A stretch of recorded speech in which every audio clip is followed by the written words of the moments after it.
terima kasih Kang Asep. Boleh minum dulu, pasti Kang Asep sangat energinya nih. Iya. Bagaimana nih Bapak Ibu, udah berakhir dengan senyum-senyum tadi ya, aku perhatikan ya, karena memanggil momen bahagia. Oke, kita masuk ke, masih ada waktu sampai sekitar 30 menit ya, 28 menit lagi. Kita bisa bertukar pikiran dengan tanya jawab. Saya juga izin menginformasikan Bapak Ibu yang mau bertanya, boleh tulis di kolom komentar, karena pasti tidak semua bisa kita undang untuk bicara, begitu ya. Boleh tulis di kolom komentar pertanyaan-pertanyaan yang akan disampaikan kepada Kang Asep Herna, seperti itu ya. Saya izin barangkali hanya mengundang eh, kok testimoninya bagus, menarik semua. Nanti saya berikan ini juga, saya berikan link untuk mengisi testimoni. Oke, saya izin mengundang barangkali hanya dua ya untuk penanya langsung ya. Mohon izin juga ke Abang John dan Pak Asep karena dan singkat saja barangkali ada Ibu Tri Hastari di sini, ada Pak Didi Gustian di sini. Bapak Ibu yang lain boleh menulis pertanyaan di kolom komentar agar bisa sekaligus saya bacakan. Baik, yang pertama Ibu Tri Hastari barangkali ya. Saya persilakan untuk bertanya. Singkat saja Ibu.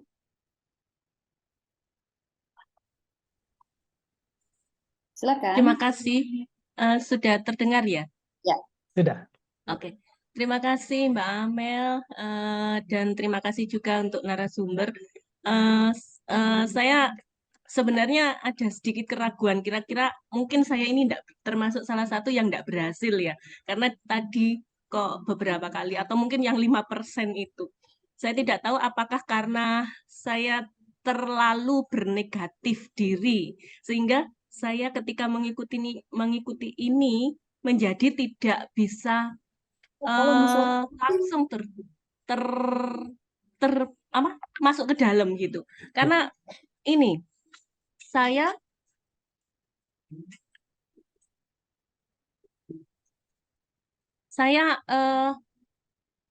dari kecil, dari ketika saya mengenal ada sulap dan sebagainya, itu saya paling tidak suka dengan istilah hipnotis. Nah, ini.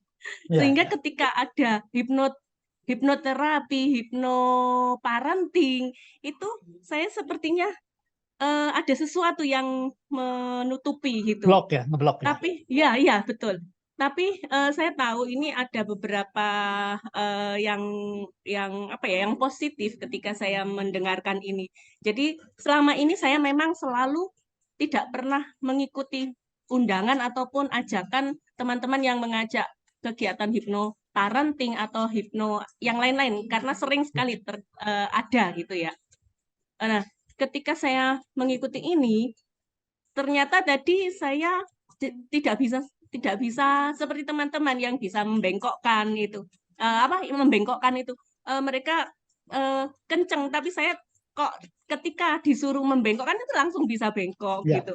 Terus yang kedua tadi juga seperti itu. Tapi ketika tadi ada panduan di sesi yang berikutnya terapi perasaan negatif itu juga saya terkejut sendiri dengan hasil coretan saya sendiri itu. Terus juga ketika aktivasi indera visual itu saya melihat kok ada tulisan-tulisan yang boleh dikatakan mengejutkan ya, juga auditory ya tadi. Nah ini sebenarnya apakah unsur negatif yang awal saya pegang itu juga berpengaruh terhadap pelatihan semacam ini. Terima kasih, Asep. Baik. Okay. Saya langsung jawab. Baik. Terima kasih Ibu Tri Hastari ya. Pertanyaannya sangat menarik. Dari awal saya sudah menginformasikan bahwa memang level sugestibilitas dari teman-teman itu terbagi ke dalam 3 kelompok ya. Ada yang sugestif 10%, kemudian ada 85% yang moderat, dan ada yang 5% sulit. Itu proses identifikasi awal itu memang tujuannya untuk mengidentifikasi saja. Pada akhirnya semua berhak dan berhasil melakukan automatic rating karena yang proses identifikasi 3 hal itu hanya sebagai bridging saja ke dalam materi kita yang sesungguhnya. Dan ini terbukti bahwa Ibu Tri teridentifikasi sebagai kelompok yang 5% kalau menurut identifikasi Ibu Tri Hastari sendiri ya. Itu memang alasannya mengapa terjadi begitu sudah dikemukakan oleh Ibu Tri sendiri bahwa alasan terhadap kepercayaan atas satu disiplin tertentu ada stigma negatif, mungkin karena banyak kejadian-kejadian di berita gitu ya tentang kejahatan Betul. hipnotik Iya. atau stage hipnosis yang ada di TV. Ya, betul, betul. Tontonan hipnotis Ya, ya, itu persis, sangat persis. Itu sebetulnya memang sesuatu yang kami sendiri menentangnya sih di satu sisi ya, karena itu membuat stigma yang negatif. Tapi kemudian saya mendapatkan informasi dari Ibu Tri bahwa di dalam proses praktiknya ketika melakukan automatic writing, di mana itu adalah intinya, dan saya dari awal sudah framing bahwa level sugestibilitas apapun, baik yang 10%, 5% maupun 85%, bisa berhasil masuk ke dalam proses automatic writing tadi. Karena ada teknik yang namanya progressive relaxation ya di awal, di mana semua peserta dengan level apapun itu kami pandu untuk merilekskan dari atas kepala hingga ujung kaki. Progressive relaxation itu untuk semua level sugestibilitas, baik itu yang 10% sampai 5%. Nah, sehingga kemudian Ibu Tri kok merasakan sesuatu fakta yang mengejutkan dari ada 2 tulisan ya, visual dan auditori ya. Betul, saya tidak tahu tulisan yang terakhir seperti apa, itu yang puncak intinya tuh, apakah menemukan sesuatu, momen kebahagiaan dan lain-lain. Barangkali menemukannya, atau barangkali tidak bisa membacanya karena tulisannya berantakan mungkin ya. Itu terjadi juga sama teman-teman yang lain. Nah, artinya Ibu Tri sebetulnya secara tidak langsung mengubah stigma negatif terhadap kata hipnosis sendiri yang memang si kreator pertamanya James Braid kalau tidak salah yang membuat istilah hipnosis, dia sendiri menyesali dengan istilah itu gitu karena itu istilah yang salah, yang keliru, yang penuh dengan elemen medan makna negatif.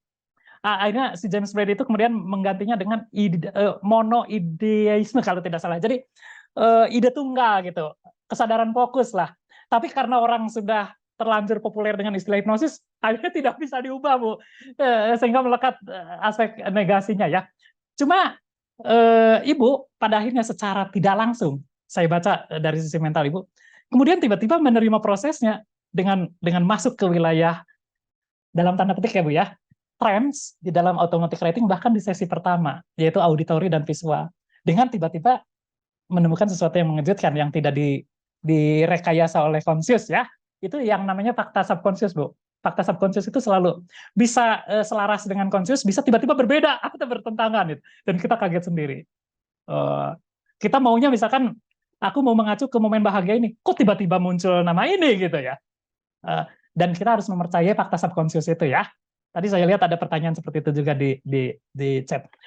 Jadi memang stigma negatif itu sangat berpengaruh menjadi frame diri kita. Ibu nanti bisa mempelajari dari PDF saya, bahkan proses self hipnosis sendiri bisa Ibu lakukan. Karena tidak ada yang bisa dipercaya oleh diri kita kecuali diri kita sendiri.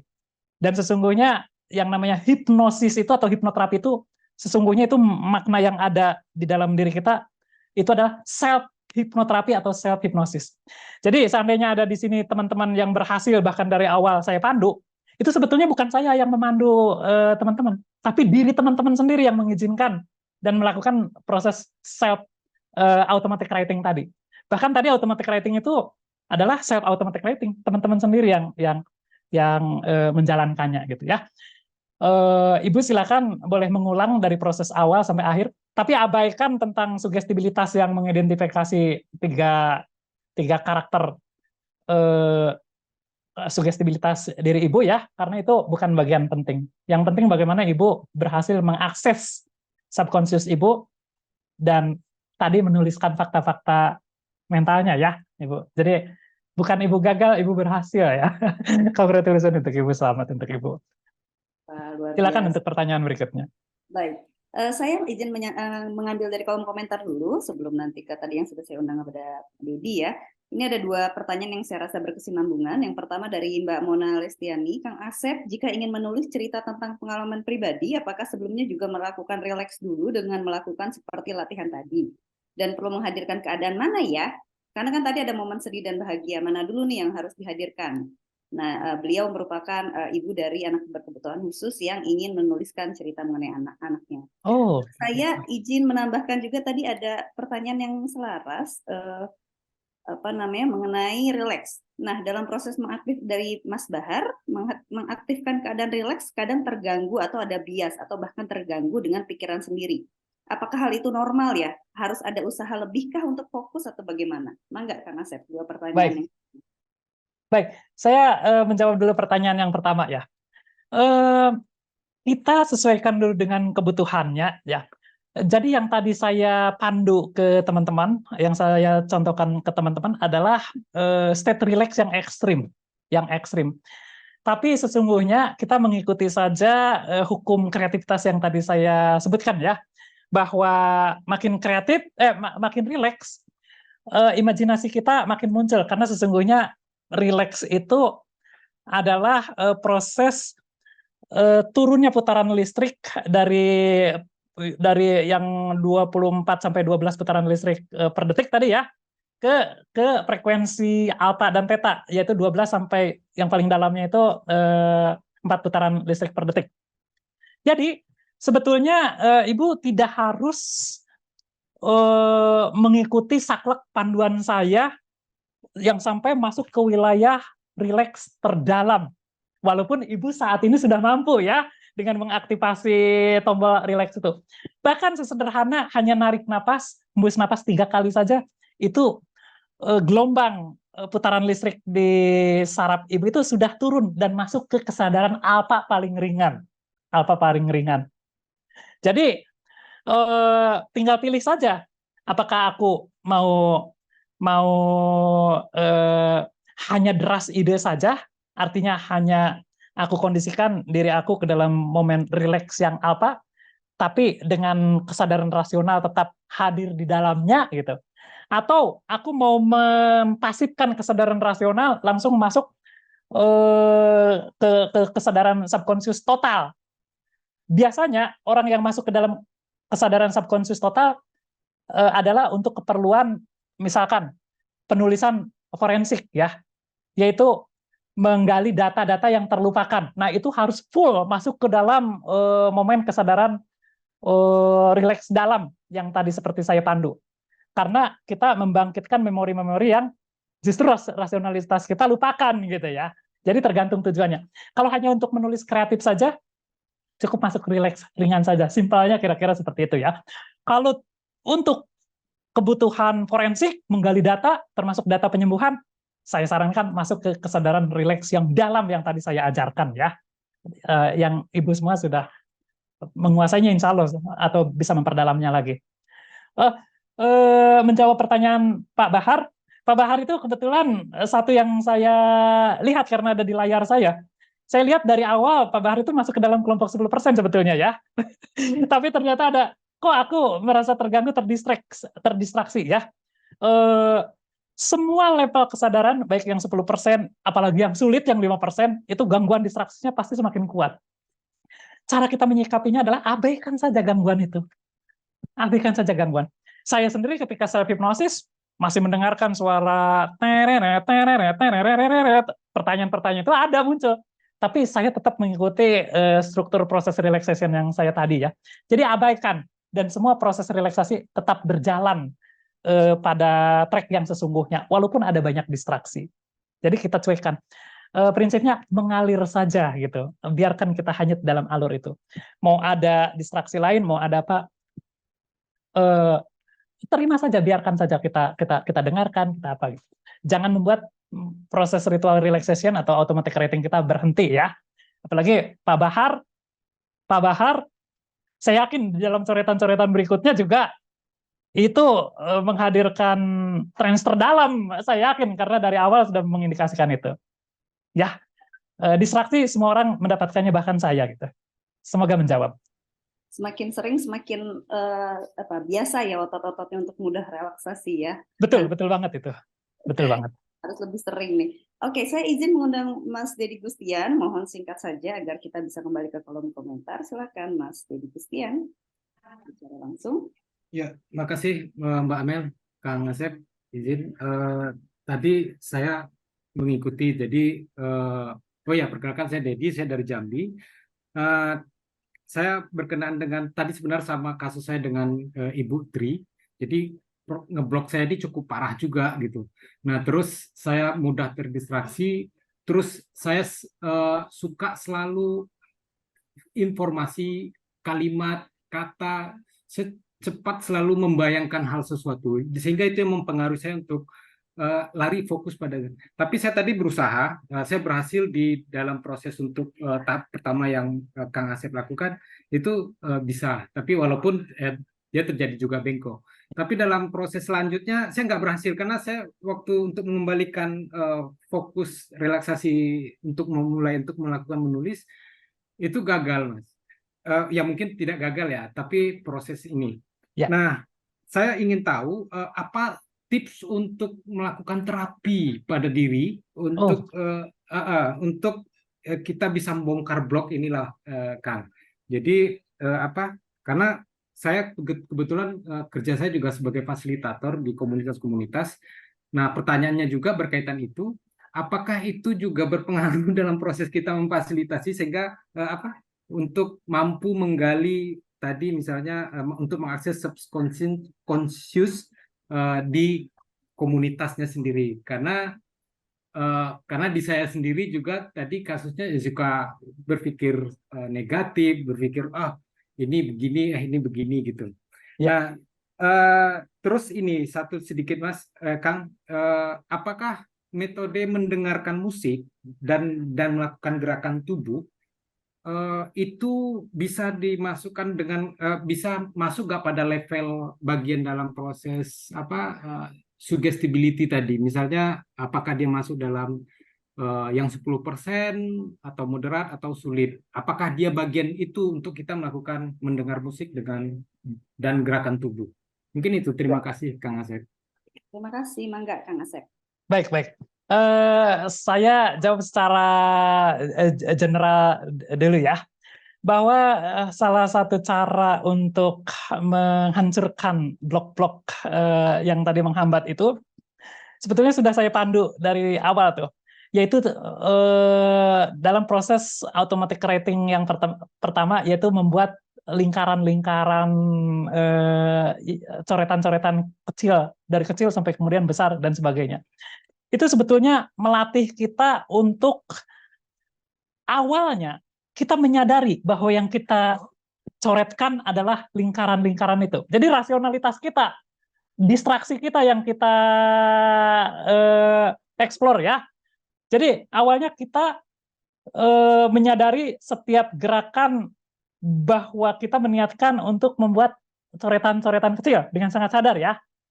Kemudian kita fokus menghayati kesadaran kita untuk menulis gerakan-gerakan lingkaran tersebut. Ketika kita semakin fokus, maka kita hanyut dan menyatu dengan lingkaran-lingkaran tersebut. Sehingga pada akhirnya fokus kita, rasionalitas kita diambil alih oleh gerakan-gerakan ritmik lingkaran kita yang terus-menerus. Artinya kita berhasil menghindarkan blok kesadaran rasionalitas yang tadinya di awal meniatkan diri untuk membuat lingkaran, sampai kemudian kita bahkan rasionalitas kita memberhentikan lingkaran pun tidak berhasil. Nah, saya analogikan ke kasus Mas Dedi ya. Pada saat kita terlalu fokus pada blok-blok itu, artinya kita jadi nggak fokus ya. Kemudian kita salah satu cara mengaplikasikan momen lingkaran ke kasus Mas Dedi. Kita hayati saja blok-blok itu seperti apa. Kita amati. Wah, ini ternyata ada suara dentingan jarum ya jatuh sehingga mengganggu saya. Amati dentingannya seperti apa gitu. Oh, seperti apa? Oh, rasanya dentingan itu seperti jarum beradu dengan lantai keramik. Oh, keramik warna itu. Biarkan saja distraksi itu malah menjadi bagian fokus Mas Dedi berikutnya. Dan pelan tapi pasti Mas Dedi akan masuk ke dalam kondisi fokus yang sesungguhnya. Itu berlaku juga dengan kita menyiasati distraksi rasa sakit misalkan ya.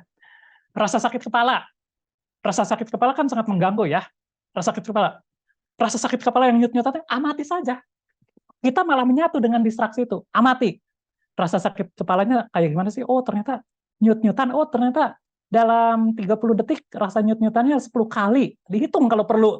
Jadi rasionalitas kita manfaatkan saja untuk menjadi akses masuk ke kesadaran fokus kita gitu. Pelan tapi pasti dengan kita mengamati distraksi itu, kemudian distraksi itu hilang dan rasa sakit pun bahkan bisa hilang. Itu bisa diaplikasikan ke proses terapeutik malah ya. Nah, dengan terus melatih fokus pada bahkan distraksi aja kita fokuskan gitu ya. Secara tidak langsung Mas Dedi kemudian akan semakin terlatih pada fokus dan pada kesadaran tersebut. Ketika berhasil mengatasi itu, Mas Dedi keluar dari hambatan-hambatan untuk berkomunikasi dengan komunitas yang difasilitasi Mas Dedi bahkan ya. Dan hal-hal seperti ini boleh bahkan Mas Dedi pandu untuk menjadi kesadaran berikutnya buat komunitas Mas Dedi gitu. Pertanyaannya apa lagi ya? Tadi lumayan banyak soalnya. Tapi semoga menjawab, Mas. Apa tubuh ya? Oh ya, itu sangat membantu. Musik, termasuk gerakan dan sebagainya, itu membantu, tapi tidak wajib ya, tidak wajib. Untuk anak auditori atau untuk orang auditori, musik mungkin mengganggu, membantu karena relevan. Tapi untuk orang kinestetik, musik barangkali malah mengganggu gitu ya. Demikian juga gerakan-gerakan. Tapi bahwa musik, gerakan, termasuk intonasi kita bicara ya, itu menjadi sesuatu yang membantu, apalagi kita bisa membaca audiens kita itu auditori atau kinestetik. Jangan dipertentangkan. Misalnya kalau audiens kita kinestetik, lebih baik musik dihilangkan saja gitu. Itu sebabnya di momen saat ini karena saya sangat menyadari bahwa semua peserta itu beragam ya, akhirnya saya tidak memakai alat bantuan musik itu. Itu Mas Dedi. Tidak wajib ya, tapi itu bisa dijadikan alat. Semoga menjawab. Baik, terima kasih. Saya izin membacakan karena waktu kita sebetulnya 2 menit lagi, terakhir aja kali ya, karena ada pertanyaan, langsung ke 2 pertanyaan. Tadi nih yang saya juga ikut memperhatikan kayaknya mendalam sekali, ada Pak Henry Nur Cahyo. Kang Asep, ini ada hubungannya dengan latihan meditasi kah? Karena beliau pernah ikut latihan meditasi juga. Oh iya. Dari Ibu Ni Komang juga mempertanyakan, hypnowriting membuat dirinya rileks, namun belum sampai pada menuliskan kata atau nama secara mendalam. Nah, sebetulnya manfaat secara mendalamnya itu apa sih hypnowriting di dunia Oke. Silakan Kang Asep. Baik, saya menjawab singkat Pak Nur Cahyo ya. Ada kesamaan dengan meditasi. Terus ketika kita memasuki gelombang rileksnya ya, di dalam hypnowriting, proses step meditasi tersebut, kemudian kita rekayasa untuk proses menghadirkan atau menjangkau memori-memori tertentu. Jadi boleh dibilang ada kemiripan walaupun tidak sama 100% ya Pak. Terima kasih Pak memberi kesempatan saya untuk menjelaskan bahwa ada kaitan erat. Kemudian ke penanya terakhir, bisa ada 2 kemungkinan, bisa jadi tidak berhasil menuliskan nama atau angka atau dan lain sebagainya.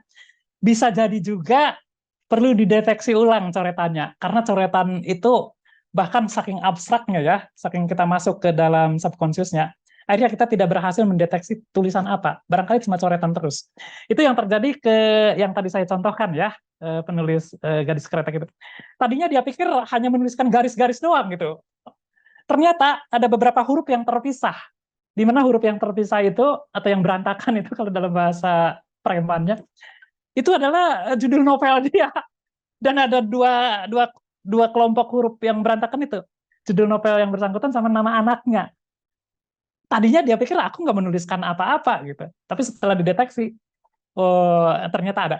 Jadi silakan deteksi ulang ya Bu hasil coretannya. Kalau misalkan tulisannya begitu rapih dan sebagainya, oh berarti memang tidak ada nama-nama yang lainnya.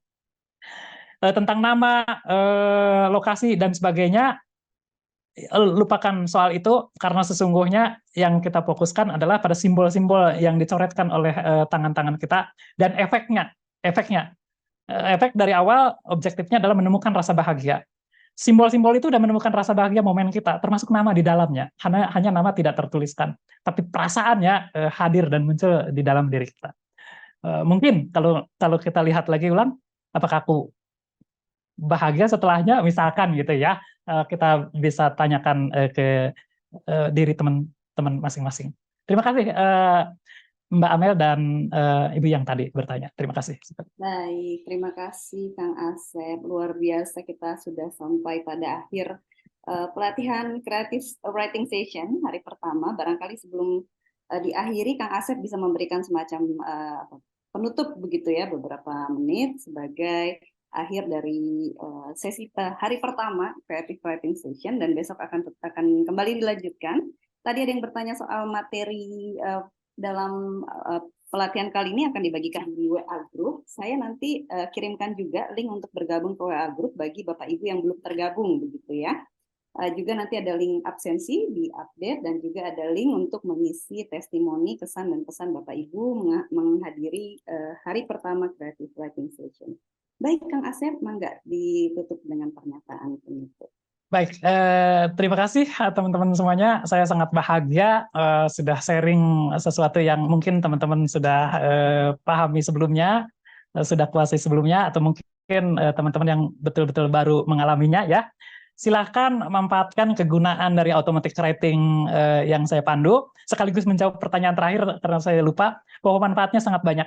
Yang pertama adalah manfaat kreativitas. Dengan kita masuk kesadaran rileks saja, berarti kita masuk ke kesadaran rileks, ke dunia kreativitas yang tak terbatas ya. Lalu manfaat kedua, healing. Healing itu bisa direncanakan dan bisa indirect seperti tadi. Proses rasa lega itu betul-betul healing gitu ya. Kemudian manfaat yang ketiga, forensik, menggali data. Dan manfaat yang tiga manfaat besar itulah teman-teman bisa dapatkan. Di PDF saya nanti bisa teman-teman lebih pelajari detailnya lagi ya. Tentunya saya berpesan bahwa ketika kita melakukan sesuatu, senantiasa frame dengan tujuan dan niat baik. Apalagi proses kita adalah proses mental, di mana niat itu bisa menjadi satu program yang secara tidak langsung meresap di dalam subconscious kita ya, karena proses latihan kita proses latihan mental. Sehingga nanti ujungnya ketika sesuatu berangkat dari framing positif, ujungnya pasti positif.